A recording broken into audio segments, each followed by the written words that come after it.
నమస్తే, welcome to RTV Telugu. ప్రస్తుతం నాతో పాటు ప్రొఫెసర్ గాలి వినోద్ సార్ ఉన్నారు. మాట్లాడే ప్రయత్నం చేద్దాం. ఇటీవల గ్రూప్ 1 ఫలితాలకు సంబంధించి కొన్ని పోకడాలు కూడా బయటికి రావడం జరుగుతూ ఉంది. దీనికి సంబంధించి కూడా కొంత చర్చించే ప్రయత్నం చేద్దాం. ఇందులో కొంత అవకతవకలు ఉన్నాయి. ఓసీలకి ఎక్కువ శాతం గ్రూప్ 1లో రిజల్ట్స్లో కేటాయించారనే అంశం కూడా కొంత చర్చనీయాంశం అవుతా ఉంది. అలాగే ఈరోజు ఉస్మానియా యూనివర్సిటీకి సంబంధించి ఈసీ రిలీజ్ చేసిన ఏదైతే నోటీస్ ఉందో దీనికి సంబంధించి కూడా మాట్లాడే ప్రయత్నం చేద్దాం. నమస్తే సార్. ప్రధానంగా అంటే ఫస్ట్ ఈసీ గురించి మాట్లాడదాం. ఉస్మానియా యూనివర్సిటీకి సంబంధించి ఎన్నో ఉద్యమాలు జరిగినాయి. అక్కడ మాలాంటి వాళ్ళు కూడా చాలా కవరేజీలు కూడా చేసాం, చాలా ఇష్యూస్. ప్రధానంగా ఈరోజు అక్కడ ఎలాంటి ఇష్యూ మీద కానీ ఎట్లాంటివి కూడా చెయ్యరాదు అనేది ఈసీ నోటీస్ ఇవ్వడం జరిగింది. మరి మీరేం చెప్పదలుచుకున్నారు యాజ్ ఏ రిటైర్డ్? అది అప్రజాస్వామికం. ఎందుకంటే నేను రిటైర్డ్ కాదు, విఆర్ఎస్ వాలంటీర్ రిటైర్మెంట్. ఇంకా నాకు 12 years సర్వీస్ ఉంది. ఇప్పుడున్న వైస్ ఛాన్సలర్ కూడా నాకంటే డీన్గా జూనియరే, ప్రిన్సిపాల్గా కూడా జూనియరే. అయితే వారికి నిజంగా ఒక పరిపాలనా అనుభవం అనేది అంతగా పబ్లిక్తో సంబంధాలు లేని వ్యక్తి. ఇప్పుడున్న వైస్ ఛాన్సలర్ గారుకి ప్రజా ఉద్యమాలతో కానీ పబ్లిక్తో కానీ సంబంధం లేని వ్యక్తి. ఆయన అకాడమిక్ మ్యాటర్లో మాత్రమే ఆయన చూసుకునే వ్యక్తి కాబట్టి ఆయనకు పూర్తి స్థాయిలో ఉద్యమాలతో సంబంధం లేదు, మాదిక ఉద్యమంతో సంబంధం లేదు, ఏ దాంతో సంబంధం లేదు, ఓన్లీ అకాడమిక్ మ్యాటర్స్ మాత్రమే.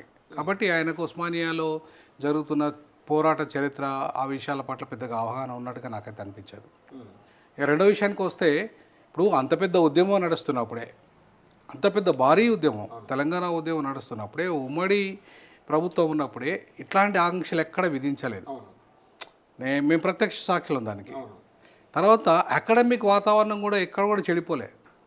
ఉద్యమం నడుస్తున్నప్పుడు కూడా ఎగ్జామ్స్ కండక్ట్ చేసినాం. ఉద్యమం నడుస్తున్నప్పుడు హైలీ పబ్లిష్డ్ రీసెర్చ్ ఆర్టికల్స్ వచ్చినాయి. హైలీ పబ్లిష్డ్ అంటే టాప్ యూనివర్సిటీలలో కూడా పబ్లిష్ అయిన రీసెర్చ్ ఆర్టికల్స్ వచ్చాయి. అంటే రీసెర్చ్ కూడా ఎక్కడ ఆగలే. తెలంగాణ ఉద్యమం ఒకవైపు నడుస్తున్నది, మరొక వైపు అకాడమిక్ అఫైర్స్ పెద్దగా ఎక్కడ డిస్టర్బ్ కాలేదు. ఉద్యమము ఒక పూటంతా నడిచేది, ఒక పూటంతా చదువు నడిచేది. ఉద్యమం తెలంగాణ రాష్ట్ర సాధనలో భాగంగా ఉద్యమం నడిచేది తప్ప ఏదో వ్యక్తిగత ప్రయోజనాల కోసం ఉద్యమం నడిచేది కాదు. సో ఆ రకంగా చూసుకుంటే అప్పుడే అకాడమిక్ అఫైర్స్లో ఎక్కడ ఇబ్బంది పడలేదు. నీకు అప్పుడే ఆర్టికల్స్ కానీ లేదంటే న్యాక్ గ్రేడ్ కానీ ఎక్కడ తగ్గలేదు. మరి ఇప్పుడు అంతగా నార్మల్ సిచ్యువేషన్లో అంతగా నిర్బంధాలు పెట్టాల్సిన అవసరం ఏంది? ఒకటి. రెండవది, ఇప్పుడు ఆక్స్ఫర్డ్, హార్వర్డ్ లాంటి యూనివర్సిటీలలో నీకు ప్రొటెక్ట్ చేసుకునే అధికారం ఉంది, అట్లీస్ట్ ప్రొటెస్ట్. నువ్వు అది కూడా లేదు అంటే ఎట్లా? ఫిల్తీ లాంగ్వేజ్ వాడొద్దంటే ఓకే, ఫిల్తీ లాంగ్వేజ్ వాడద్దు, దాడులు చేయొద్దు అనే దాన్ని ఓకే, దాన్ని సమర్థిస్తాం. ప్రొటెక్ట్ చేయొద్దు అంటే ఎట్లా? ప్రజాస్వామ్యంలో ప్రొటెస్ట్ చాలా కామన్ రైట్ కదా, అది మినిమం రైట్ కదా. అంటే కేవలం అవగాహన లేకే ఈసీకి ఈ చర్య తీసుకున్నారు అనుకోవచ్చా? అసలు ఈయనకు అవగాహన లేదు, వైస్ ఛాన్సలర్కి. ఈసీ సంగతి పక్కన పెట్టండి, ఈ వైస్ ఛాన్సలర్కి అవగాహన లేదు. ఇప్పుడు అవగాహన ఉన్న వ్యక్తి, నిజంగానే ఉద్యమాలతో సంబంధం ఉన్న వ్యక్తి అయితే ఓకే, కానీ ఉద్యమాలతో సంబంధం లేని వ్యక్తికి వైస్ ఛాన్సలర్ చేస్తే ఇట్లే ఉంటుంది. ఇప్పుడు ఉద్యమాలను స్టడీ చేయాలా, తనన్న ఉద్యమంలో పాల్గొనాలి, రెండూ లేవు ఆయనకు. సో కాబట్టి ఈ రకమైన సిచ్యువేషన్ ఉంటుంది. సో కాబట్టి అట్లాంటి ఇప్పుడు మాదిగా కోటాలో వచ్చిందని చెప్పి రేవంత్ రెడ్డి గారు, ముఖ్యమంత్రి గారు అసెంబ్లీ సాక్షి చెప్పాడు, కానీ ఆయన ఎన్నడూ మాదిగని చెప్పుకోలేదు. ఇప్పుడున్న వైస్ ఛాన్సలర్ ఎన్నడూ తను మాదిగని చెప్పుకోలేదు, ఎన్నడూ క్లెయిమ్ చేసుకోలేదు. ఈవెన్ ఒక మాదిగ విద్యార్థి కూడా ఆయన కొట్టిండు. ఎందుకంటే మాదిగ విద్యార్థికి అన్యాయం చేసిండు కాబట్టి. అప్పుడు నేను ఎస్ఎస్టీ సెల్ డైరెక్టర్గా ఉన్నా నేను. సో ఆ సిచ్యువేషన్స్లో ఆ ఇష్యూను డీల్ చేసినాను నేను. ఇవాళ అట్లాంటి అవగాహన రాహిత్యం ఉన్న వ్యక్తులు, ఉద్యమాలతో సంబంధం వ్యక్తులు, కేవలం అకాడమిక్స్ ఒకటే సరిపోదు, అడ్మినిస్ట్రేటర్గా కూడా ఉంటుంది పోస్ట్. అది అడ్మినిస్ట్రేటర్ పోస్ట్. అది యాక్చువల్గా it is not a dean post, dean is nothing but academic post. అది vice chancellor is administrator. Administrator ఎట్లా ఉండాలంటే మొత్తం ఏ సమస్యనైనా సహృదయంతో అర్థం చేసుకోవాలా, సమస్యకు ఇబ్బంది లేకుండా పరిష్కారం చేయాలా. ఇంతకాలము నడవలేదా?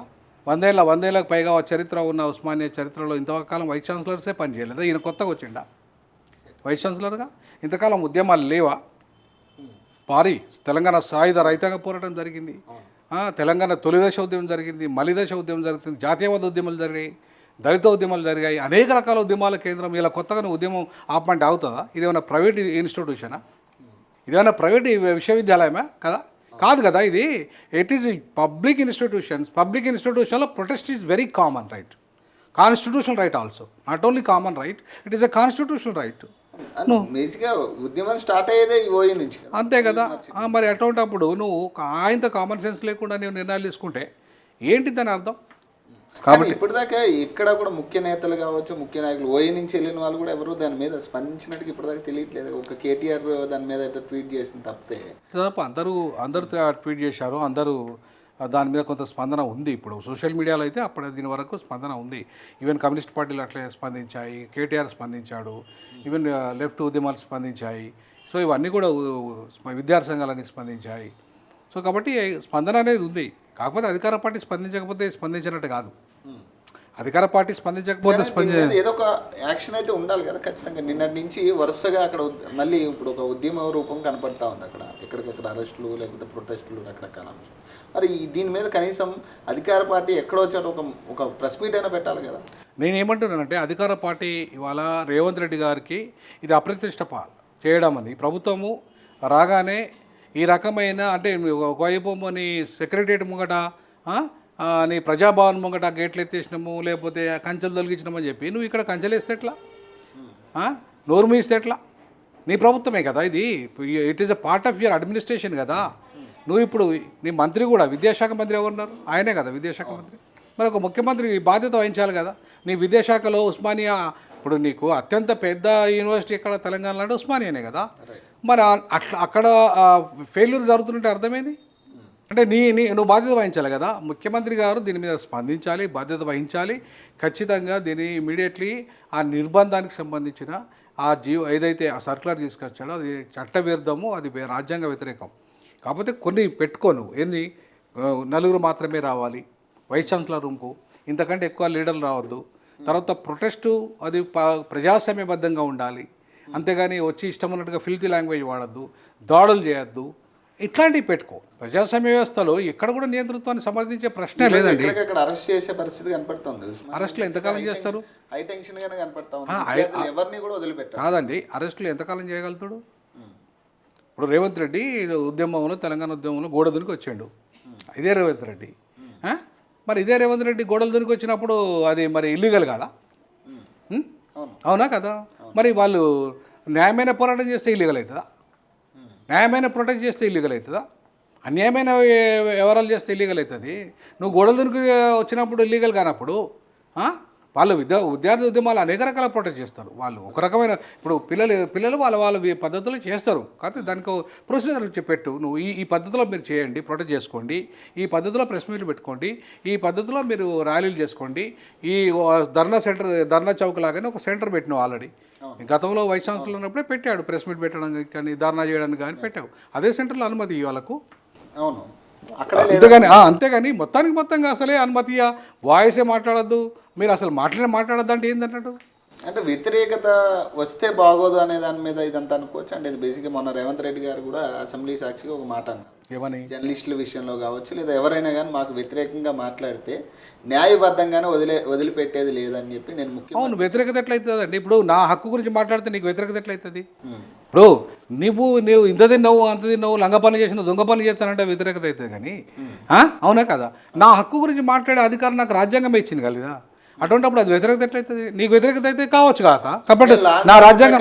ఆయన ఏమంటుండంటే, నేను ముఖ్యమంత్రి, నాకు తెలుసు, నేను లా అండ్ ఆర్డర్ ప్రకారం వెళ్తాను, నన్ను మా గురించి ఎక్కడైనా మాట్లాడితే మాత్రం ఊరుకునేది లేదు. అవునండి, ఇదే రాజ్యాంగం బాబాసాహెబ్ అంబేద్కర్ చట్ట ప్రకారమే నేను ప్రొటెక్ట్ చేస్తా.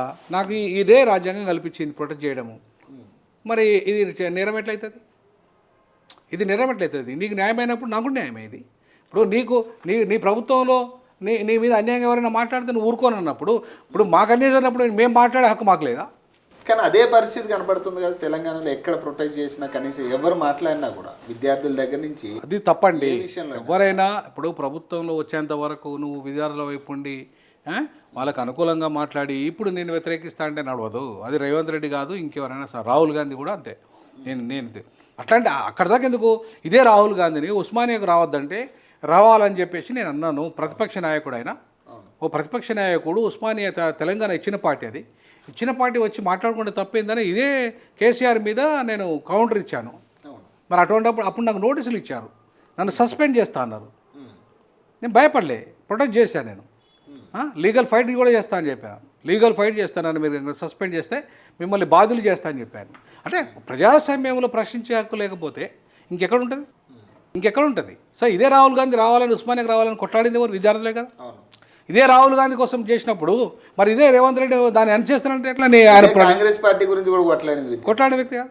మరి అట్లాంటప్పుడు ఇదే కాంగ్రెస్ పార్టీ మీరు మాట్లాడితే అరెస్ట్ చేస్తా, మీరు ప్రొటెక్ట్ చేస్తే అరెస్ట్ చేస్తా, మీ హక్కుల గురించి మాట్లాడితే అరెస్ట్ చేస్తా అంటే ఎట్లా ఒప్పుకుంటాం? ఒప్పుకునే ప్రశ్నే లేదు. గాలి వినోద్ గారు ఎదురెళ్ళే ఛాన్స్ ఉంటుందా మరి? 100%. Why not? గాలి వినోద్ కుమార్ ఎన్నడూ ఆగలే. ఓ 10 ఏళ్ళు అంత నిర్బంధం పెట్టిన ఆయన మీద మేము మాట్లాడినాం. నువ్వు నిర్బంధం పెడితే నీ మీద కూడా మాట్లాడతాం, తప్పదు. ఎందుకంటే మేము నిర్బంధానికి వ్యతిరేకంగా కొట్లాడిన వాళ్ళం, ఉద్యోగానికే వదులుకొని వచ్చిన వాళ్ళం. ఏమి కాబట్టి ఇట్లాంటి విషయాలు ఎందుకు మాట్లాడుకుంటుంటాం మాలాంటి వాళ్ళను? ఇప్పుడు ఖచ్చితంగా ప్రొఫెసర్లుగా మా బాధ్యత అది. ఒక లా ప్రొఫెసర్ ఇంకా ఎక్కువ ఉంటుంది నా బాధ్యత. రైట్.